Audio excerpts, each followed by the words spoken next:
va commencer en 1906, quand le jeune Robert Eugène Otto va recevoir une poupée à la tronche très particulière de la part d'un des esclaves de la famille. La famille, vu qu'elle s'occupe très très mal de ses esclaves et est plutôt brutale, va engendrer en fait, va recevoir le courroux d'un d'entre eux et va utiliser de la magie vaudou. C'est ce qui est en tout cas annoncé au départ. L'Africain, puisqu'il s'en est un, va offrir donc cette fameuse poupée au jeune Robert. Robert va l'adorer tout de suite et va même jusqu'à lui donner son propre prénom. À partir de ce moment-là, il va commencer à y avoir des choses un petit peu particulières dans la maison. Des objets qui se déplacent, des bruits curieux, et à chaque fois quand les parents commencent à enguirlander le jeune Eugène Otto, il répond toujours d'avoir la même chose. C'est pas moi, c'est Robert. Ça va commencer un petit peu à énerver la famille, jusqu'au jour où, excédés, ils vont commencer à foutre la poupée dans le grenier. À ce moment-là, on va entendre des bruits de pas, des meubles qui se déplacent et plein de choses de ce style. Au bout d'un moment, Robert Eugène Otto va commencer à grandir et partir. Il ne va plus rien se passer dans cette fameuse maison. Jusqu'au jour où le peintre, Robert Eugène, puisqu'il devient en fait un peintre célèbre, va récupérer la maison par héritage. Avec sa femme, la première chose qu'il va faire, c'est monter à l'étage pour voir si Robert est encore là. Car malgré les années qui les ont séparés, il pense toujours qu'à une chose, c'est récupérer sa poupée. Une fois la poupée récupérée, Eugène, je vais l'appeler comme ça pour pas dire deux fois Robert, Eugène va commencer à se comporter très bizarrement, et sa femme va le remarquer tout de suite. Il dialogue avec sa poupée, reste des heures dans le grenier avec elle, et ça commence à faire un petit peu peur à la femme. Bien que ce soit un excentrique et un artiste, elle se dit que c'est pas tout à fait normal. Au bout d'un moment, Eugène va descendre en fait avec la poupée, la fameuse poupée, et il va annoncer à sa femme, Robert en a marre, il voudrait avoir une chambre avec plus de fenêtres et vue sur la rue, on va lui aménager une chambre. Un petit peu inquiète, mais bon, en voulant quand même laisser Eugène son autonomie et sa créativité, elle va accepter, mais un petit peu à contre-cœur, car quand elle voit la poupée, elle a une peur viscérale. Ce qui va se passer, c'est que les choses dans la rue vont commencer à bouger. Des enfants qui jouent sont persuadés de voir quelqu'un les observer à la fenêtre, malgré que la famille soit partie travailler. Et quand ils vont s'approcher de la fenêtre, ils vont se rendre compte que ce n'est pas n'importe qui, puisque c'est Robert la poupée qui les observe. Et malgré ses deux yeux noirs sans expression, les enfants en ont une peur bleue et sont persuadés en fait de voir de la haine à travers cette poupée et préfèrent fuir plutôt que de rester devant la fenêtre. Les travaux dans la chambre en fait vont commencer et c'est là que ça va devenir vraiment intéressant, puisque Eugène va rentrer et va voir que la chambre n'est pas terminée, mais qu'en plus les outils de l'ouvrier sont restés par terre. Il fonce voir l'ouvrier excédé, en lui disant qu'est-ce que c'est que cette histoire, pourquoi c'est le bordel, et en fait l'ouvrier va le regarder blanc comme un linge en lui disant en travaillant, j'ai remarqué que la poupée se déplaçait à chaque fois que je me retournais. Et sur la dernière fois, quand je me suis retourné, elle était droite juste derrière moi, les bras tendus, et s'est écroulée quand je l'ai regardée. Donc l'ouvrier a pris peur et est parti sans ses outils. Honnêtement, je vois un truc comme ça, j'ai pas le temps de prendre mes outils, mais en plus de ça, j'ai pas le temps de changer de pantalon. Enfin bon. Et donc la femme de Robert, Eugène Robert, va décider en fait de déménager et de tout laisser en fait. Elle ne supporte plus, elle en plus elle l'entend, donc elle commence à vraiment avoir la trouille et préfère déménager. Et malgré l'amour qu'il peut avoir pour la poupée, Eugène va vendre la maison avec Robert dans le grenier. La famille qui emménage juste après, qui ont acheté la maison, vont tout de suite découvrir la fameuse poupée dans le plafond, dans le grenier, puisqu'ils entendaient justement des bruits au plafond avec des bruits de pas, des objets qui se déplacent, et donc automatiquement ils se sont rendus dans le grenier et ont découvert Robert. Vu que c'était des gens qui étaient déjà à fond dans le paranormal, ils ont préféré offrir la poupée à un musée du paranormal, tout simplement pour s'en débarrasser et ne pas être maudit. Il faut savoir une chose, c'est qu'à l'heure actuelle, donc cette poupée est sous verre dans ce fameux musée, et que les gardiens de temps en temps lui donnent des bonbons à la menthe, et que le matin, on retrouve juste les papiers. Si vous voulez prendre une photo de Robert, il faut lui demander son autorisation, Et si seulement vous ne sentez pas d'animosité dans son regard, vous pouvez le faire.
Vous avouez que c'est plutôt pas mal. On se dit pourquoi des haricots ouvrent une porte. En fait, il y a une raison et ça se voit avec cette deuxième partie. Il faut savoir une petite chose. Cette vidéo avait été prise en fait par une personne qui voulait un petit peu d'aide et qui avait mis ça sur Metacafé. Metacafé est un site un petit peu comme YouTube mais plutôt connu aux États-Unis. Cette fois-ci, le responsable de Metacafé, puisqu'en fait la vidéo commençait à faire du buzz, le responsable de Metacafé a dit au gars, bah écoute, je viens chez toi, je vais voir si c'est vrai ou pas. Regardez bien ce qui va se passer. Hi, I'm John. It's day 10, 12:03 a.m. Still nothing happening.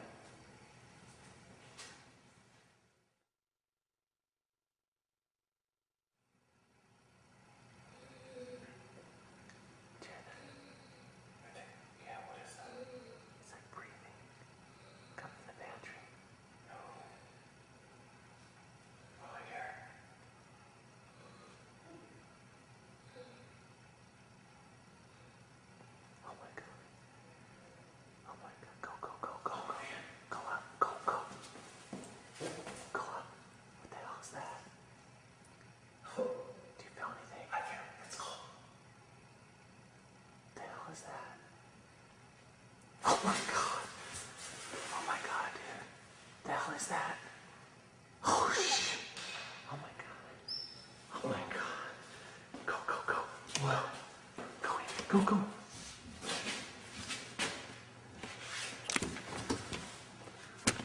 Dude.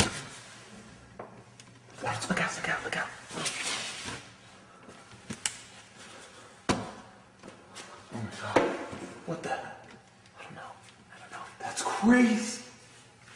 Dude. I told you. Let's get out of here. Let's get it. Go, go. Plutôt flippant, non? Alors cette vidéo apparemment a été démontée sur le net, je n'ai pas trouvé la vidéo et c'est surtout que j'ai pas envie de démonter les vidéos de fantômes, je préfère avoir une petite tension, quelque chose comme ça. Faut avouer que c'est quand même assez bien foutu et la notion de peur est plutôt là. En parlant de peur, on va vous en mettre une petite dernière, vous allez me dire ce que vous en pensez, tout de suite. Are you sure? I don't think so. What's that? Up there! I told you! Hold on! I told you I seen something! Quickly! No! I bet I'm telling you now. Up there! See? What'd I say? Oh my god! What'd I say? It's gone! No, shush. No. No! No! Alors, c'est flippant ou pas? Alors oui, c'est vrai, on pourrait se dire, ah, c'est une gamine, c'est bon, elle était penchée sur le côté, je l'ai vue quoi. Sauf que quand il approche, ça vous a pas fait bizarre qu'elle soit déjà tout en haut de l'escalier? Non? Moi un petit peu quand même, hein. Je veux dire, je suis pas un grand sportif, mais enfin, les montées 4 à 4 comme ça, avec une petite robe blanche, enfin bref. Et surtout après, au niveau, quand on regarde bien tout ce qui est donc la fin de la vidéo, on voit qu'elle est donc à l'étage, et qu'ensuite, lorsqu'ils vont montrer, ils vont suivre le fantôme, il disparaît de l'étage pour arriver en bas. Ça reste une vidéo, je ne sais pas si c'est un fake ou pas, et à quelque part je ne veux pas le savoir, puisque déjà je ne l'ai pas travaillé dessus, on m'a pas demandé de le démystifier, Et surtout, je trouve ça super intéressant parce que ça fait partie quand même des fantômes sadiques, les bâtards quoi. Ils montrent qu'ils sont là, quand tu vas voir s'ils sont vraiment là, bah ils le sont.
Et voilà donc le fantôme de l'ascenseur. Et toi là-bas, je t'ai vu, ouais, t'as chié dans le froc. Ah ouais, mais c'est qu'une vieille qui passe. Hein, bon, elle a l'air d'être un peu morte, mais c'était une vieille. Hein. Alors, on va continuer. Moi perso, bon, cette vidéo, c'est pas qu'elle me fait marrer, hein, parce qu'elle est plutôt bien foutue, ça fait genre caméra, ça a l'air marrant et tout. Mais c'est vrai que dans. C'est une vieille qui lui sort du cul quand même. C'est bizarre, non? Hospice. Bon. C'est moi qui cherche le Slender ou c'est lui qui...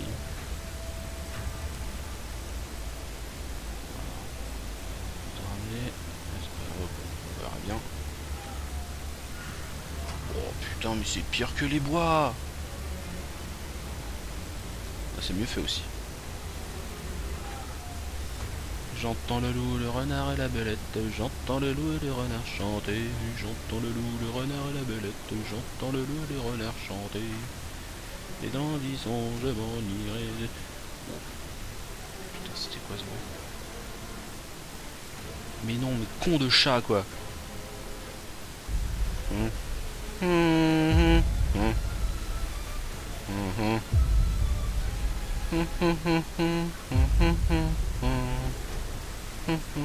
Mario Slanders.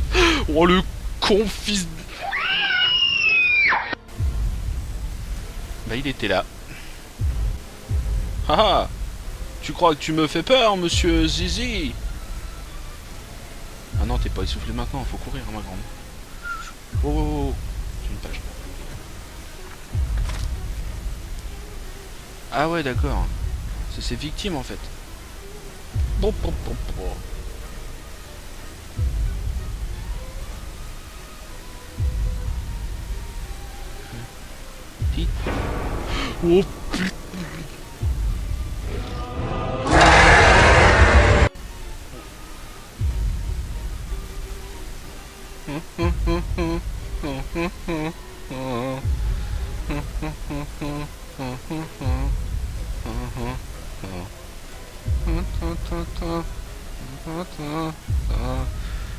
putain, maman, dégoût. Oh là, il y en a un qui a carrément défoncé les murs, quoi.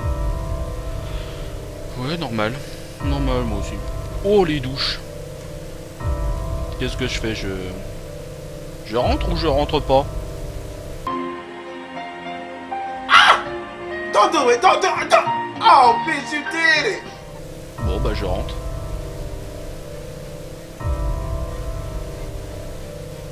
J'ai les douches dans la...